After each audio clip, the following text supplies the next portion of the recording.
Yeah, it's an interesting thing. I think Mr. Nolan really likes having a team of known quantities around him.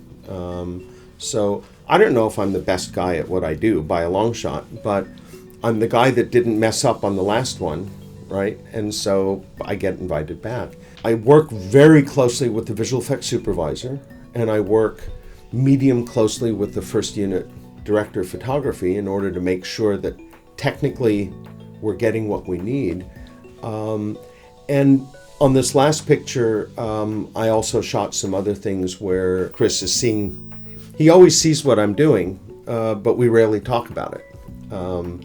I go off and do my little, I'm basically doing my little, harvesting my material that just goes into the hopper to be processed, But on this last one, it was actually kind of fun. I got some feedback on individual things we shot, which if all goes well, you go off and see Dunkirk, you will not recognize a single frame as having a visual effect in it.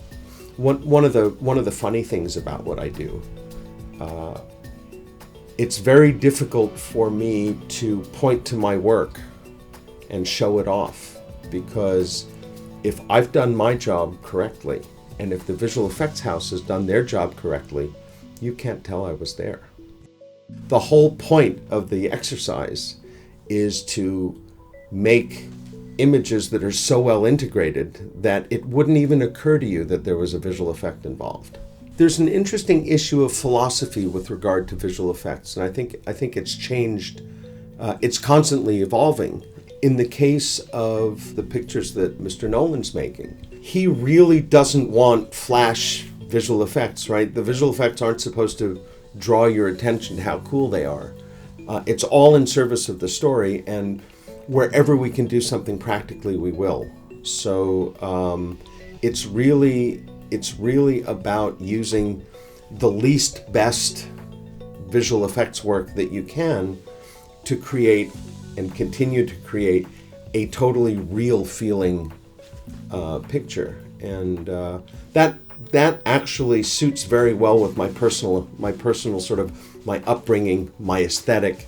My mentor in visual effects was Richard Urisic, ASC, who was himself a cinematographer, and the way he looked at what we were doing, all that mattered when we're shooting, it didn't matter how the rig was built, what it looked like. You've got a frame of film, it's this big, it's going behind the lens. All that matters is the light that impinges on that little frame. And if you can get the shot by turning the camera upside down, or turn the camera sideways, or run the film backwards, or anything you can do to get it in camera is better than anything you might have to do to synthesize the images completely later.